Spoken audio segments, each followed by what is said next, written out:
All right, so today we're going to dive into a field that's a lot cooler than it sounds, literally. Okay, I like where this is going. We're talking about refrigeration, air conditioning, and heat pump technicians. Ah, keeping things cool under pressure.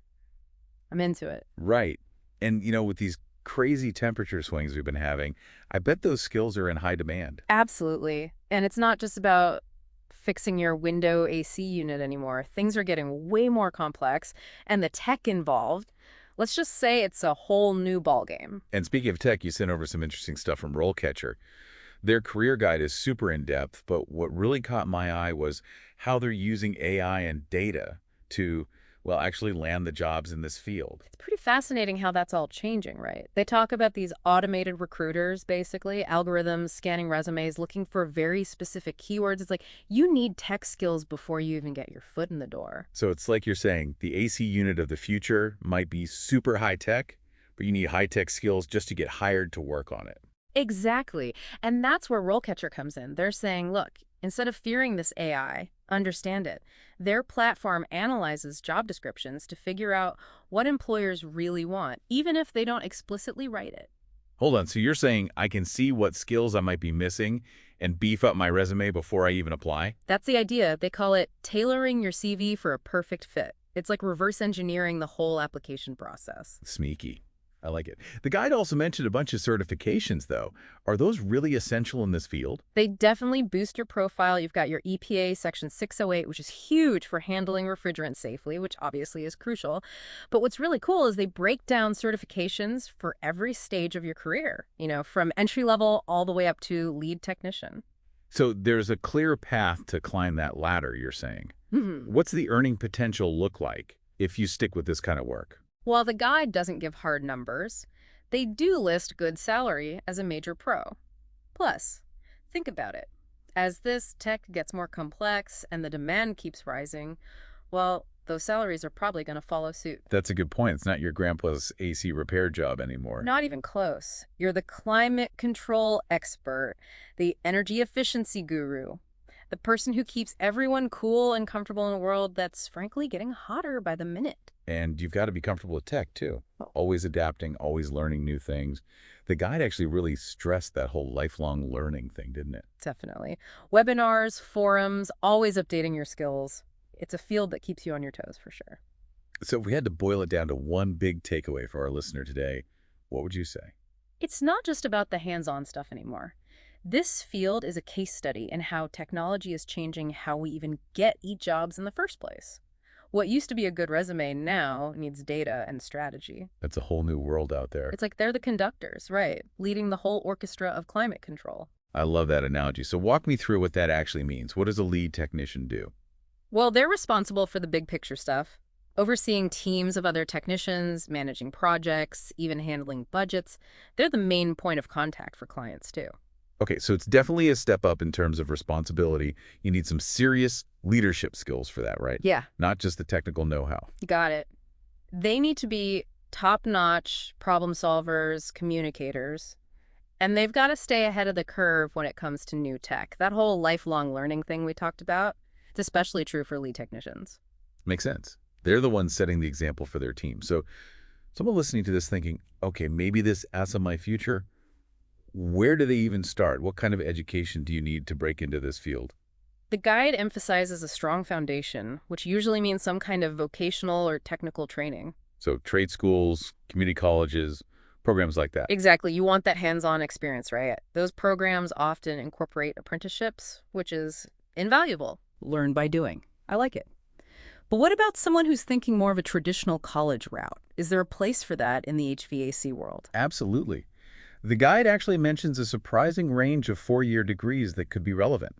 Mechanical engineering, electrical engineering, even environmental science popped up. So you could go the super hands-on route or build a broader base of knowledge through a 4-year program.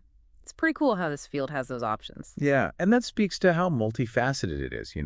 It's not just about fixing stuff. It's about understanding these intricate systems, figuring out how to make them as efficient and eco-friendly as possible. Which brings us back to technology. We've got to talk more about that. It's clearly not just about screwdrivers and wrenches anymore. What are some of the big ways tech is changing the game for HVAC technicians? One of the biggest is the rise of smart technologies. We're moving away from those old school manually controlled systems to ones that can be monitored and controlled remotely. So like my AC unit is going to know when I'm on my way home from work and cool the house down before I even get there. You got it. It's all about optimizing that climate control experience, making it seamless for the user, and using energy as efficiently as possible. And technicians are the ones on the front lines, installing, integrating, and troubleshooting these smart systems. So they're like the architects of indoor comfort. What other tech advancements are you excited about? What's got you geeking out these days? AI in diagnostics and maintenance is a big one. AI algorithms analyzing data from an HVAC system to, get this, predict potential issues before they even occur. Wait, seriously. No more getting stuck with a broken furnace in the middle of winter. That's the goal. It's all about the data. These systems are packed with sensors collecting tons of information. AI crunches that data, looks for patterns, and boom, it can flag a potential problem before it becomes a major headache. So it's like having a crystal ball for your AC unit. But with all this talk about AI, it makes you wonder, are robots going to replace HVAC technicians altogether? It's a question that comes up a lot, but honestly, I see it differently. Technology isn't replacing technicians. It's giving them superpowers, augmenting their skills, allowing them to focus on the more complex tasks. So instead of spending hours trying to figure out why a thermostat is on the fritz, they're designing custom climate control systems for smart homes, or overseeing the installation of these high-tech geothermal heat pumps we keep hearing about. Exactly. The role of the technician is becoming more specialized, more tech-driven, honestly, even more critical as these systems become more complex. And that's why that whole lifelong learning thing is non-negotiable. You got to stay ahead of the curve. Oh. Speaking of which, the RoleCatcher guide had some excellent tips for that. What were some of their recommendations? They went beyond the typical stuff, which I appreciated. Of course, continuing education courses at trade schools or community colleges are always a good idea. You want to stay up to date on new technologies and regulations. Totally. But what else did they suggest? What were some of the less obvious things? They really tapped into the digital world, which is key these days. They highlighted online courses, webinars, all great ways to learn about the latest trends and advancements from, like, anywhere. So I could be learning about the latest refrigerant blends while lounging on my couch? Sign me up. But for those who learn best in a more interactive setting, what did they recommend? Industry conferences and workshops, they're a fantastic way to meet other professionals, hear about the latest research, and really immerse yourself in the future of the field. It's like networking and knowledge boosting all in one. Mm. And I bet those conversations spark all sorts of new ideas and collaborations. Totally. And they suggested subscribing to industry publications and newsletters, too. It's a way to stay informed without getting overwhelmed by information overload, you know? Right, curated knowledge from the experts. They didn't forget about online communities either. They mentioned forums and discussion groups as valuable resources for technicians. Oh, for sure. Those forums are amazing. Technicians from all over the world troubleshooting problems together, sharing tips, learning from each other's experiences. It's like having a global support system available 24/7. That's so cool. Okay, so we've established that this field is evolving rapidly, and technology is a big part of that. But let's talk about actually landing one of these jobs.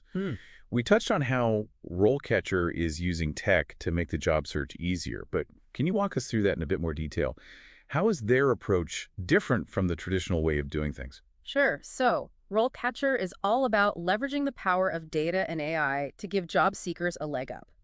They have recognized that the job market's a totally different beast than it used to be, and they're using technology to cut through the noise and help people stand out. So less about sending out resumes into the void and hoping for the best, and Yeah. more about a strategic, data-driven approach. Exactly. They want to give job seekers the tools and insights they need to navigate this new world effectively. I'm all for that. So in a nutshell, how does it work? How are they using tech to help people get hired? One of their main features is an AI-powered resume analysis tool. Remember how we talked about those automated recruiters scanning resumes for specific keywords? Right. It's like your resume has to be written in some secret code to even get past the robot. It kind of does. But RoleCatcher's AI takes the guesswork out of that. It analyzes both your resume and the job descriptions you're interested in, and it points out any gaps or areas for improvement. So it's like having a personal career coach, but, without the awkward small talk. Exactly. It helps you figure out what skills employers are looking for and make sure those are front and center in your application. Okay, that makes sense. But what about once your resume is top-notch? How does RoleCatcher help you actually get your foot in the door with potential employers? That's where their Get Discovered option comes in. It actually flips the script on the traditional job search. Oh, how so? Instead of you searching for jobs, they let employers search for you. Whoa, hold up. So it's like a matchmaking service, but for jobs. Yeah. Pretty much. If you opt in, RoleCatcher anonymizes your profile, highlighting your skills and experience. Their AI then matches your profile with employers actively looking for someone just like you.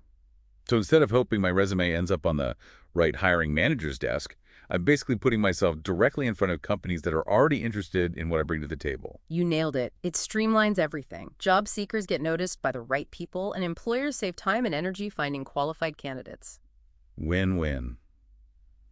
It sounds like RoleCatcher is using technology in some seriously smart ways to level the playing field for job seekers. Mm. But let's not forget about the employers in all of this. How does RoleCatcher help companies find the right people for their open positions? They've got tools specifically for employers, too. And it's all about efficiency and finding that perfect match. They've got this huge database of job seeker profiles that employers can search through using very specific criteria. So say a company is looking for a senior technician with, let's say, 5 years of experience installing those geothermal heat pumps. They can use RoleCatcher to pull up a list of candidates that fit the bill. Exactly. It takes the guesswork out of hiring. And because RoleCatcher has already analyzed all the skills and qualifications, the matching process is super targeted. It saves everyone time and makes sure companies are connecting with the most qualified candidates. Smart. Okay, now let's talk about the dreaded I-word interviews.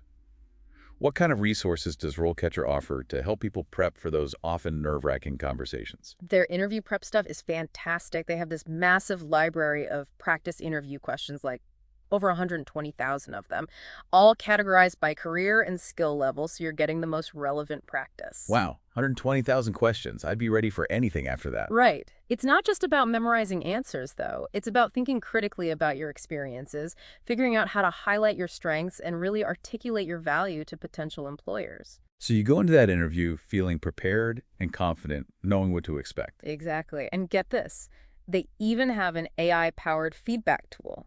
You can practice answering questions and get personalized feedback on your responses. Hold on. An AI that critiques my interviewing skills. Yep. It's wild, right? It analyzes everything from how clearly you're speaking to your body language and tone.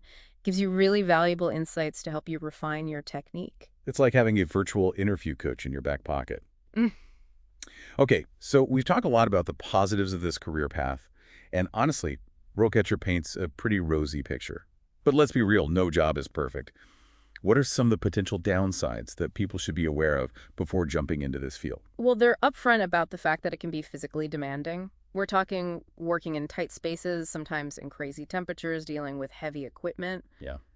It's not for the faint of heart. Right, not your typical desk job. Definitely not. And there's potential exposure to hazardous materials, too, which is something to be mindful of. Of course, refrigerants, if not handled properly, can be dangerous. Exactly. And while some technicians might have a regular 9-to-5 schedule, the guide also points out that irregular hours are often part of the deal. Right, those emergency repairs don't always happen during business hours, being on call, working weekends, that kind of thing. Yep. Especially as you gain experience and move up the ranks, flexibility is key in this field. Okay, so there are definitely some challenges to consider.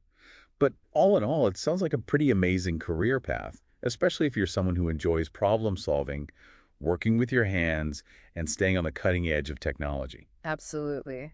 And let's not forget, the job security is excellent. Right. The demand for skilled technicians is only going up.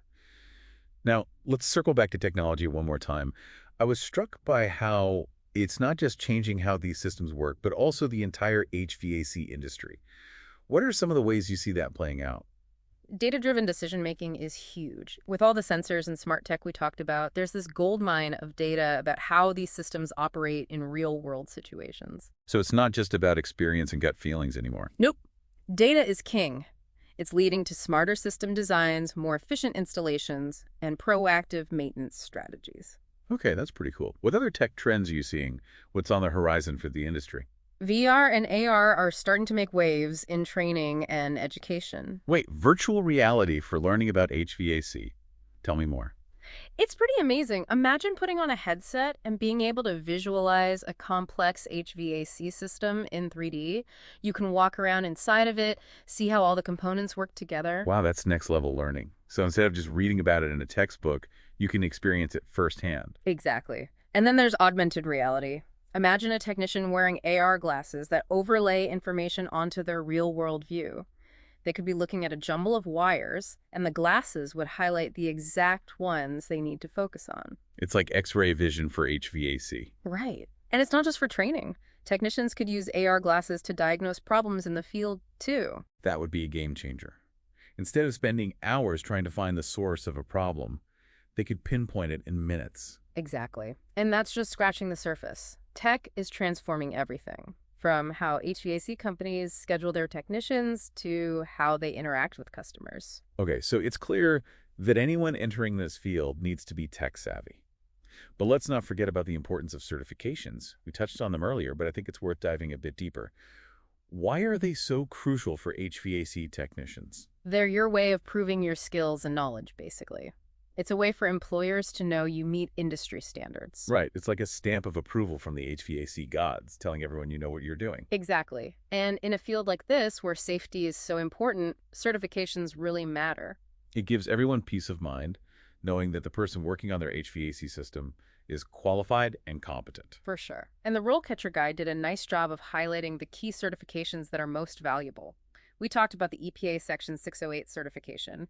It's mandatory for anyone handling refrigerants. Right, so it's not just a nice to have, it's a legal requirement. Yep. It ensures that technicians understand the environmental regulations surrounding refrigerants, protecting the ozone layer and all that. So it's not just about technical skills, it's about environmental responsibility as well. Exactly. Now, another big one is the NATE certification, which stands for North American Technician Excellence. I've heard of that one. It's nationally recognized, right? Mhm. Pretty well respected within the industry. It is, and it's voluntary, which means technicians who go for it are really going above and beyond. Shows real dedication. What does the NATE certification cover, specifically? They've got a whole range of specialized certifications covering things like air conditioning, heat pumps, gas heating, air distribution, you name it. So technicians can really hone in on their area of expertise. Exactly. And because it's nationally recognized, the NATE certification can be super helpful if you're looking to move around, work in different parts of the country. Like a portable badge of honor for HVAC technicians. Huh? I like that. Now, another one worth mentioning is the RSES certification, offered by the Refrigeration Service Engineers Society. Okay, that one sounds impressive. What does the RSES certification entail? They have certifications for all levels, from entry level to super advanced, covering a wide range of topics within refrigeration, air conditioning, and heating systems. So no matter where you are in your career, there's an RSES certification for you. Yep. And because the RSES is so well respected within the industry, their certifications carry a lot of weight. I bet. Those letters after your name on a resume probably turn heads. And then there's the HVAC Excellence certification. That's another one that seems to come up a lot. It is. That's another nationally recognized and accredited certification program. They offer a bunch of credentials all the way up to Master Technician.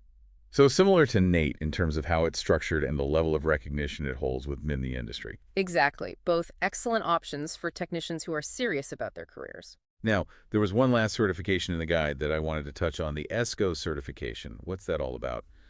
I'll be honest, I'm not familiar with that one. ESCO stands for Energy Service Company. This certification is all about energy efficiency, which is a big deal these days. Right. Sustainability, saving the planet, one HVAC system at a time. Exactly. ESCO certified professionals are the ones who conduct energy audits, figure out where energy is being wasted, and recommend and implement those energy efficient solutions. So for those listening who are passionate about the environment, this could be a really cool niche to look into. Absolutely. It's a chance to use your technical skills to make a real difference. Love it. Okay, so we've covered a ton of ground here. We've talked about the day-to-day realities of this job, the tech that's transforming the industry, those all-important certifications, and even how AI is changing the way people find jobs. It's been quite a deep dive, but I think it's safe to say that this is a field with a very bright future. Totally agree. And speaking of the future, there's one more thing I want to touch on before we wrap up. We've talked a lot about the amazing things AI can do, but as with any technology, there are potential downsides. What are your thoughts on that, especially in the context of this field? You're absolutely right. We can't just get caught up in the excitement of new technology without thinking critically about the potential consequences. Exactly. For example, while AI has the potential to make hiring more fair by focusing on skills rather than, say, someone's name or where they went to school, there's also a risk that those algorithms could actually make existing inequalities worse. That's a huge concern. If the data used to train these AI systems is biased, the AI will just learn and amplify those biases. It's a good reminder that technology is only as good as the people who create it. We have a responsibility to make sure these tools are used to create a more equitable world, not a less equitable one. 100%. It's a conversation we need to be having more and more as AI becomes more integrated into our lives. Well said. Okay, so as we all ponder the ethical implications of AI, let's end on a slightly lighter note. Our final thought-provoking question for the listeners out there. We've talked about how technology impacts technicians, but what about the homeowners and consumers? What are some of the ways these advancements in smart homes and AI-powered systems might impact their lives? Oh, that's a juicy one. I'm curious to hear your thoughts on that. Well, on the one hand, they have the potential to make our lives easier and more comfortable. I mean, who doesn't love the idea of their home automatically adjusting the temperature to keep them comfortable year-round? Right. But, But but, there's always a but, isn't there? It also brings up questions about data privacy and security. Like, how much data is my smart thermostat collecting about my daily habits, and what happens to that data? exactly. And there's also the question of reliability. What happens when the power goes out or the Wi-Fi is down? We become so reliant on these smart systems that we might forget how to do even the simplest things ourselves. It's true. I can barely program my coffee maker without consulting the manual. Imagine trying to troubleshoot a complex smart HVAC system without any technical knowledge. Right. It's all about finding that Yeah. balance, embracing the convenience of technology while also being mindful of the potential downsides and making sure we don't become overly reliant on it. It's a constant balancing act, that's for sure. Yeah. But hey, that's what makes this whole conversation so interesting. I agree. The more we learn, the more questions we uncover. It's a never-ending journey of discovery. And that's a wrap on another deep dive. To our listeners, thanks for joining us on this exploration of the ever-evolving world of HVAC. Keep those minds curious, those thermostats balanced, and we'll catch you next time for another fascinating conversation.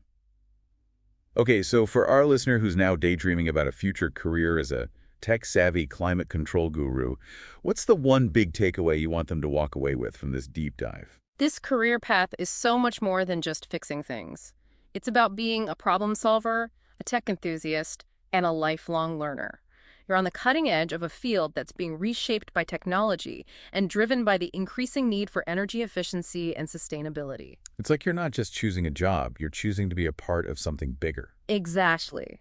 And with the right combination of skills, dedication, and that constant drive to learn and grow, there's incredible potential for a rewarding and impactful career. Beautifully said.